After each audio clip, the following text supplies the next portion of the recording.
Jogging siya, jogging. Ayan na po ang ating pambato sa takbuhan. Yan, dati po siyang kampiyon.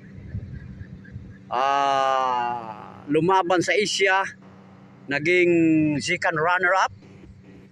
Ladies and gentlemen, G.R. Aguilar from Antipolo City.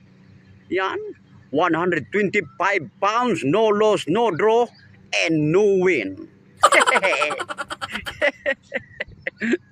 In the black corner. Yan mga kaibigan, ayan. Lapit na po ang kanyang laban. Abangan nyo po sa sa UFC Binigar. Ayan oh, dalo. Parang manok pa. Oh.